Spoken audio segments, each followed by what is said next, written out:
Great. That was really fascinating, and I would like to just catapult a little bit forward to what life is like in South Africa and the current debate around Depo-Provera, and perhaps thinking a little bit about what the students might be aware of following our shift to democracy. One of the first things that happened was the Termination of Pregnancy Act.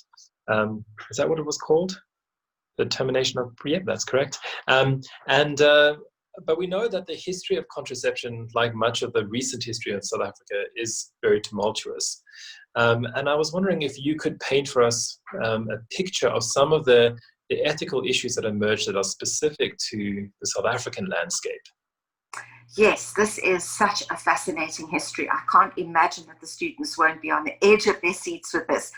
One of the very first things that in 1994, the new ANC health structures, in conjunction with other departments of state, decided to do was to open up the whole field of fertility control and place it inside of a basket of care that would be much broader and that would draw men in and wouldn't make contraception only the responsibility of women, and would certainly not target people along class or race lines in any way, shape, or form. In other words, a rejection of eugenics and of Malthusianism. And one of the reasons for this absolute commitment is that starting from the 1960s, many South African health activists were very aware of this, and it was well written up. The South African government in Pretoria, under the National Party, passed into their own policy documents a decision that they were going to try and control the fertility of Black South African women. This reached a crescendo in the 1970s. It was targeted, and the particular contraceptive that they were using was not a condom for men, but was Depo-Provera for women.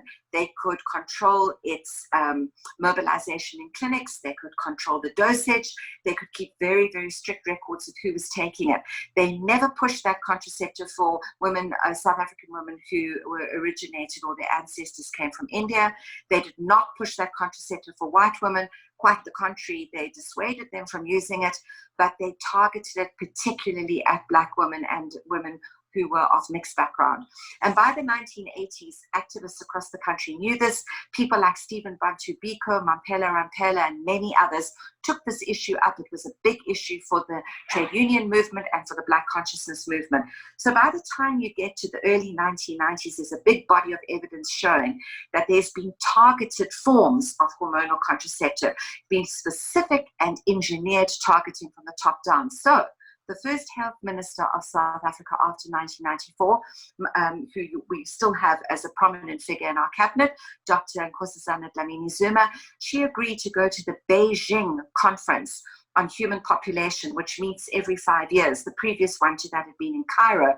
And she decided and agreed to make as a platform South Africa emerging for the first time as an invited country at the conference to talk about how there was going to be a completely different approach to fertility control. It was going to be about choice. It was going to give women and men moral, psychological, physical, and medical control over their decisions about fertility or control over fertility. And she gave some very, very powerful interventions and gave a speech about particularly Depo-Provera and how going forward into the future, women had to be offered a much wider array of options and choices, and men had to be brought into decision-making and sharing decision-making about fertility control and decisions about contraception. So that is, and she put that into a bundle of other rights and obligations, which found their way in 1996 into the first legal supported and endorsed possibility for women to also choose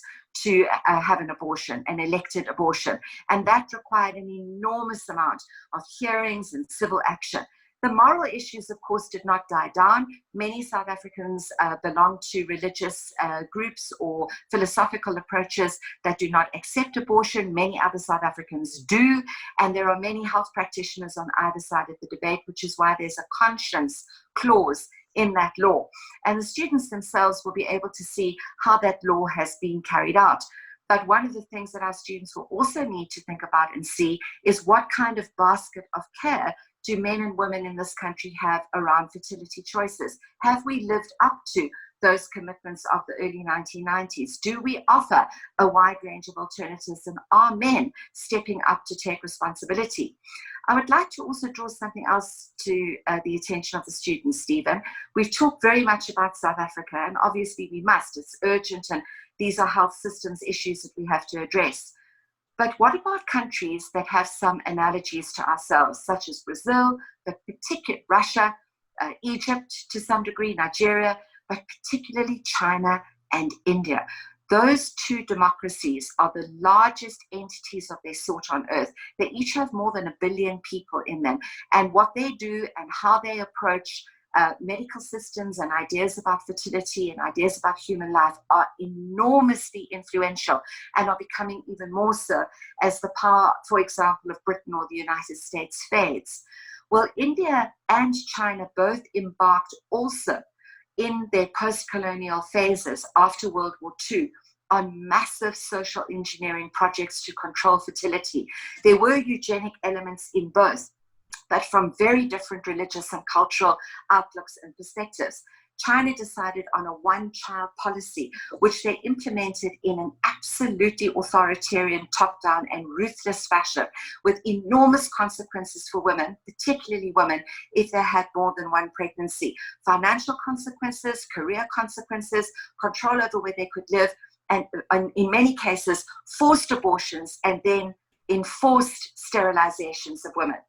India went on a completely different path under Indira Gandhi, their first female prime minister. They decided instead to target men because they also felt that their population size was getting too complex for them to handle with their democratic goals. And so they targeted men for vasectomies after having had 3 children.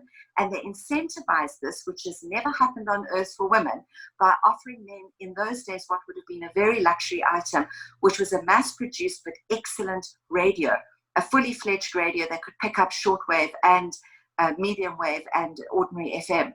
And this was a highly prized item amongst poorer people in India. Both of these programs have been heavily criticized, both by elites and by progressives in those countries. To some extent they worked, but they also had very unwanted consequences, which themselves fueled alternative and counter movements that exist right into the present fabric of those countries today. Now in South Africa, we can see that a minority government that wasn't democratically elected and didn't have legitimacy, they also tried a very top-down program. And to some degree, we could argue that their program worked because many, many women in the country took up the use of hormonal contraceptives. The students will have to look at the literature to see to what extent women chose that of their own volition, to what extent they were compelled. But one of the intriguing and very complex ethical issues that we are left with today in South Africa is that many women are still on Depo. It's still the contraceptive that most women take. And we have to ask ourselves, what are the long-term consequences of that? Can we divorce the technology, the biotechnology and the pharmacology? Can we divorce it from its politics and context? Maybe we can. Can we understand it as a deracialized and non-class form of contraceptive? Maybe we can. Are men willing participants? Do they assist their partners in taking this contraceptive? Do they support them? Do they respect them? Do they value them for taking this contraceptive? Or is it still a question of out of sight, out of mind? So there are gender issues, class issues, race issues, historical issues, moral issues, scientific ethics issues, and then there are also the biological issues of the impact of that form of contraceptives or that class of contraceptives on the female body, and possibly also on the developing fetus and the young infant. Yeah, exactly. And I think you've given the students a huge amount to think about in terms of how they might approach this particular essay topic.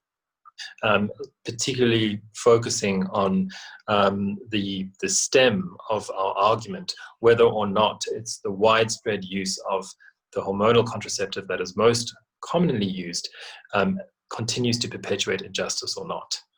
And I think that's a really important thing to think about.